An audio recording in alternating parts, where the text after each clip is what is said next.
regarding your opinion or your statement with what happened sa nangyari pong ito.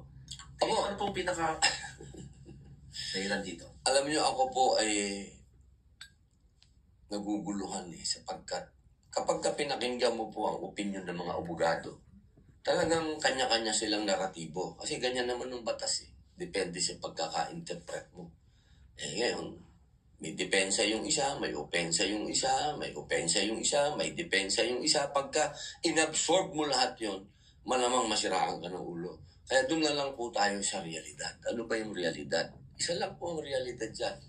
Meron po tayong kalayaan, meron tayong kasarilan, at meron po tayong bansang tumatakbo. Ibig sabihin, may gobyerno po tayo. Yun po ang isang malaking katanungan. Bakit tayo nandito? Anong ginagawa natin dito sa Dahig? Anong ginagawa natin sa ICC? Tayo po ay unang republika sa Asia, tandaan po natin. Ibig sabihin, tayo po ay matandang republika na rin kung tutuusin.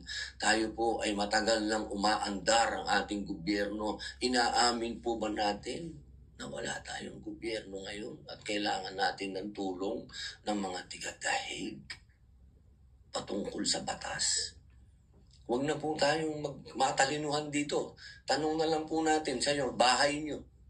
Yung sa loob ng bahay ninyo, nagka-problema kayo sa bahay ninyo, tatawagin nyo ba yung kapitbahay nyo para ayusin yung problema nyo sa bahay nyo? Hindi naman po siguro, hindi ba? Logic na lang po. Wala nang matalino. Huwag na natin pag-usapan sino nag-aral, hindi nag-aral. Simple. Anong ginagawa natin dito? Bakit dito nililitis si Mayor? May gobyerno tayong tumatakbo. Yun lamang po. Yun lang ang opinion. Masakit kasi malapit sa akin si Mayor. Matanda na si Mayor. Nakita ko kung paano. Hindi ko akalaing magagawa yun ng isang naka-uniforming tao sa dating Pangulong 80 years old. Napakasakit pong isipin yun.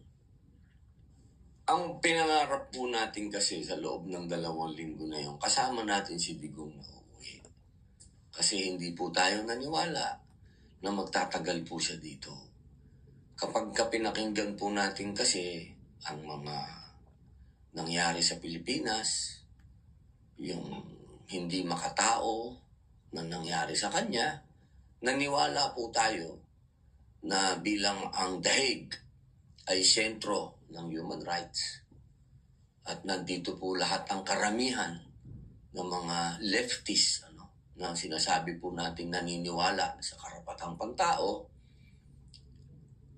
parang hindi po yata napagbigyan na makauwi pa yung ating Pangulo.